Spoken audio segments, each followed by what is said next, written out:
Welcome to the TED Online Tutorials. In this video, you will learn how to search using Quick Search. At the top of every page, you can find a text input field to quickly search for notices.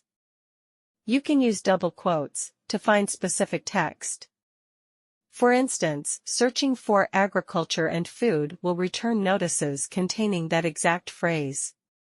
You can use an asterisk to replace any number of characters.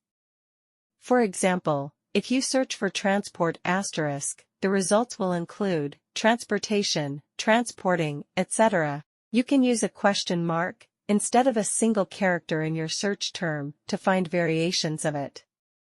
For example, if you search for CA, question mark, E, the results will include case, cane, care, etc. Search results which match your criteria are highlighted in yellow. Thank you for watching. For more information, visit our help page and check our other video tutorials.